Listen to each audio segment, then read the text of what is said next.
Boa noite, meus queridos alunos e alunas. Sejam muito bem-vindos ao nosso projeto Previdencia, a mais uma aula desse projeto chamado Previdencia, ou também Previdem e Companhia. Então aqui, nesse projeto, né, aqui no meu canal do YouTube, eu vou trazer assuntos sobre INSS, sobre Previdência, sobre aposentadoria, requisitos de cada um dos benefícios, enfim, absolutamente tudo sobre a Previdência de forma prática e simplificada. Primeiro de tudo, eu vou me apresentar aqui para vocês, para quem está chegando agora, para quem essa é a primeira aula que está vendo, eu vou me apresentar. Eu sou Bruna Fiorini, muito prazer. Eu sou advogada, formada em Direito pela Universidade Estadual de Londrina. Eu sou especialista em Direito Previdenciário e eu já advogo nessa área já faz um tempo. E eu sou simplesmente apaixonada pela Previdência e pelo direito previdenciário no geral.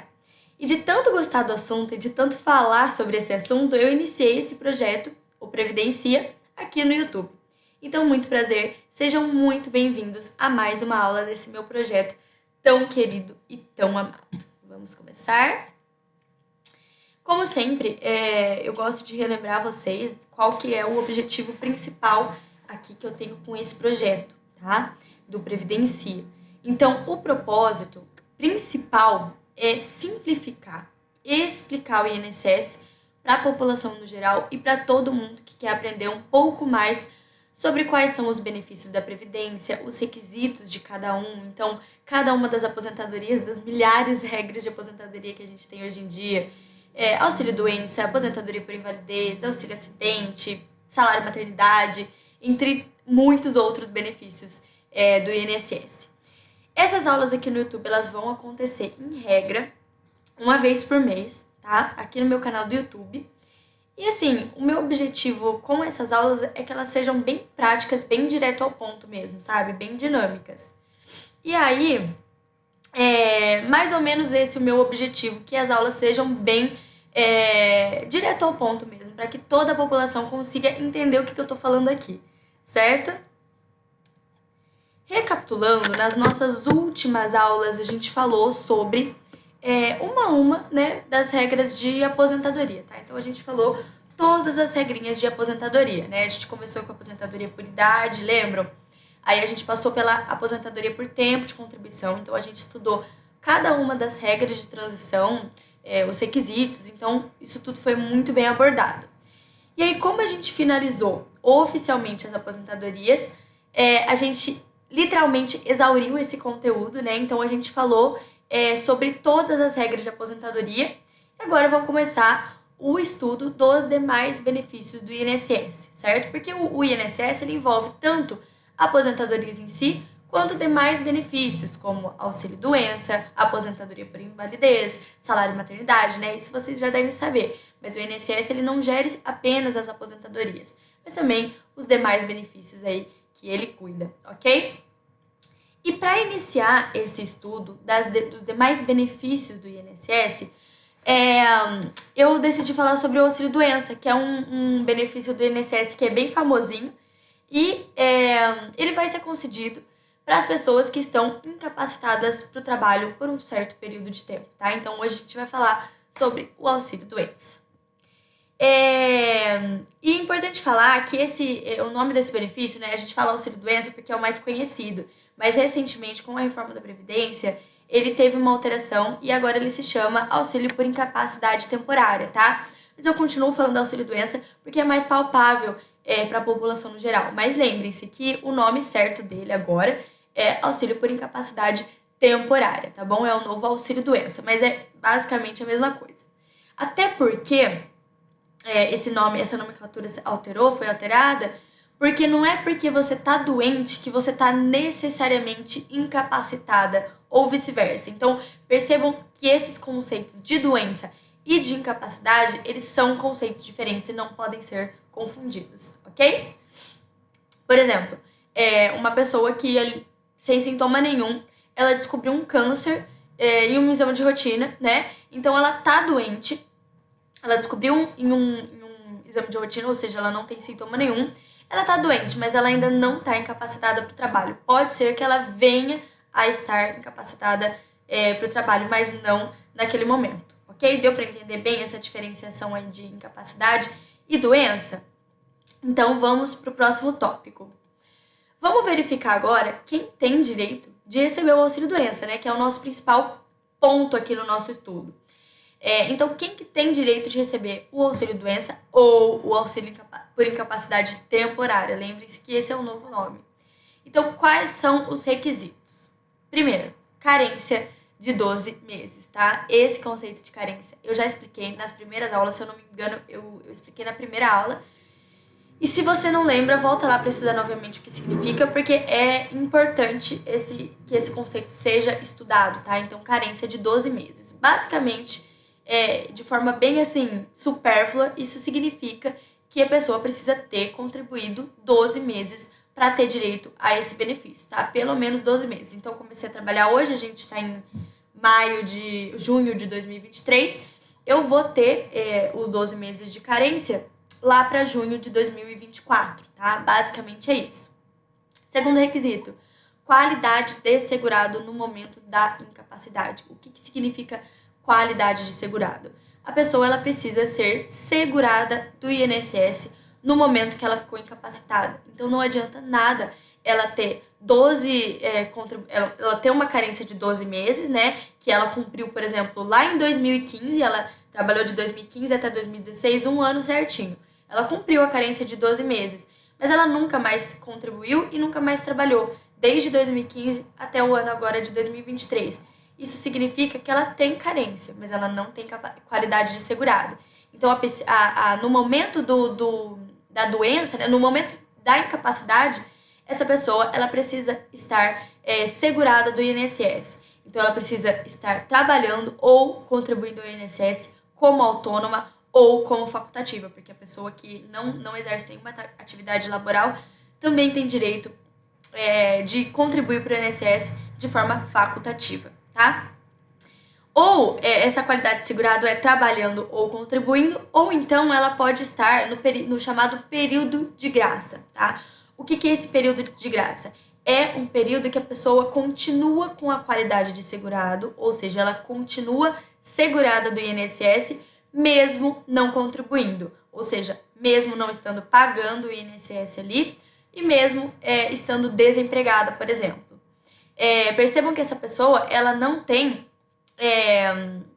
direito ao auxílio-doença quando ela já possuía uma doença ou uma lesão antes de começar a contribuir, tá? Então, ou seja, essa qualidade do segurado, ela precisa ser ali no momento da lesão, da incapacidade, tá? Ela precisa estar com aquela qualidade de segurado no momento da incapacidade, ok? Não no momento do requerimento, nem nada disso. No momento da incapacidade, ela precisa ter a qualidade de segurado ou estar, né, no período de graça, que é aquele período que a pessoa continua se mantendo segurada, mesmo não contribuindo, tá? Nas próximas aulas eu vou explicar melhor sobre esse período de graça, tá?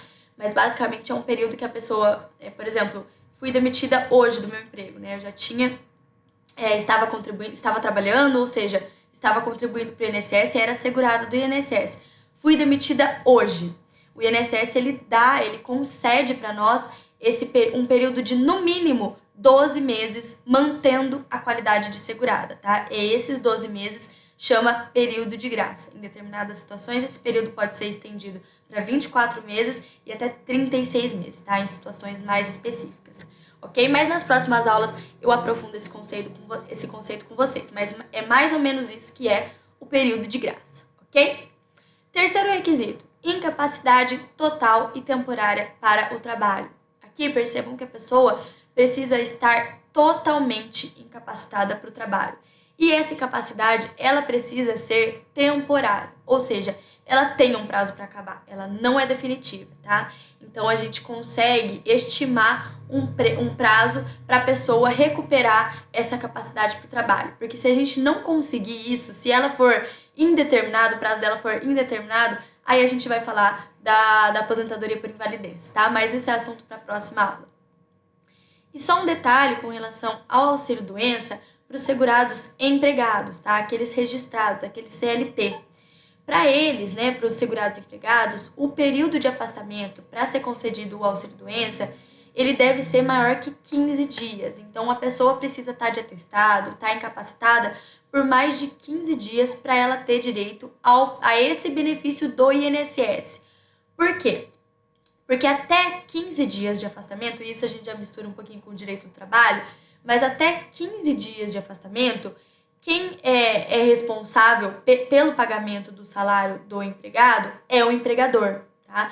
Então, se a pessoa tem exatamente 15 dias de atestado, quem vai arcar com esses 15 dias é o empregador, tá? A partir do 16º, aí que é requerido o benefício ao INSS, tá? Então, se a pessoa tiver mais de 15 dias de licença ali de atestado, os 15 primeiros, quem arca é o empregador, e a partir do 16º, o empregado vai requerer ali o auxílio-doença para o INSS, ok? Agora, vamos para uma parte bem interessante dessa questão aí do auxílio-doença mesmo, que são as hipóteses de isenção de carência, tá? Então, aqui no auxílio-doença, a gente viu que a pessoa tem que contribuir 12 meses, né? Basicamente, 12 meses para ter direito ao benefício, tá? Que é a chamada carência, uma carência de 12 meses. Mas, novidade para vocês, existem 3 hipóteses que o segurado não precisa cumprir essa carência, não precisa comprovar esses 12 meses de carência para ter direito ao auxílio-doença, tá? É literalmente assim, comecei a trabalhar hoje, tive uma doença que me deixou incapaz temporariamente para o trabalho, nessas hipóteses de isenção, aí eu já posso requerer o auxílio-doença, tá? Sem problema nenhum. Então, são hipóteses de isenção de carência. Primeiro, quando a incapacidade for decorrente de acidente de qualquer natureza, tá? Então, qualquer acidente que a pessoa sofrer. Foi atropelada, isso é um acidente de qualquer natureza, tá? Segundo, quando a incapacidade for decorrente de acidente ou doença do trabalho, tá? Então, são aqueles acidentes ou doenças que têm relação total com o trabalho que ela exerce, tá? Então, se a pessoa estiver incapacitada por um acidente ou uma doença decorrente do trabalho, ela tem a isenção de carência, ela não precisa comprovar esses 12 meses de carência, tá? E terceiro lugar, quando a doença estiver especificada na lista do Ministério da Saúde e do Trabalho e Previdência como doença grave, irreversível e incapacitante, tá? Então, eu peguei aqui alguns exemplos para vocês, né? Que lista que é essa, né? Essa lista, então, ela vai isentar de carência, tá? Quem tiver algumas doenças dessas que eu vou citar para vocês. Então, tuberculose ativa, hanseníase, alienação mental, neoplastia maligna, cegueira, paralisia irreversível e incapacitante, esclerose múltipla, hepatopatia grave, cardiopatia grave, doença de Parkinson, tá? Tem mais algumas, mas eu coloquei aqui só para ficar exemplificado, né? Caso vocês se depararem com uma situação dessa, ou vocês tenham essa situação em casa, ou vocês mesmos, para vocês já identificarem e já procederem, né, com esse pedido com a isenção de carência. Então, a pessoa não precisa comprovar ali os 12 meses de carência, tá? Então, quem tiver essas doenças não precisa comprovar carência. Mas lembrando, apesar de não precisar de carência, a pessoa ela precisa ter qualidade de segurado. Não é porque ela está isenta de carência que ela está isenta de qualidade de segurado. Então, nunca trabalhei, nunca contribuí para o INSS, né? Sou autônoma, mas nunca contribuí, nunca paguei a guia. Fui atropelada, vou pedir o auxílio-doença. Não, também não é assim, tá? A pessoa precisa estar contribuindo ao INSS, né? Seja trabalhando, seja pagando a guia do INSS, ou precisa estar no período ali de graça, que eu expliquei para vocês, para requerer ali no momento da incapacidade, para requerer o auxílio-doença, tá? E também, claro, precisa estar incapacitado totalmente e temporariamente para o trabalho, ok? Para ter direito ao benefício.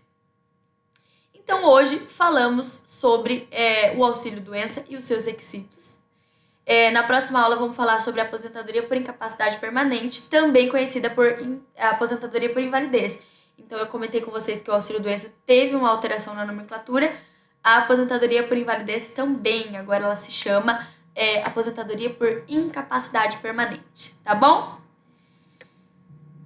Hoje encerramos aqui os nossos estudos do auxílio-doença. Eu tentei trazer de forma mais simplificada possível para vocês como que funciona essa questão de carência, de qualidade de segurado ali do auxílio-doença, para que fique bem palpável para vocês.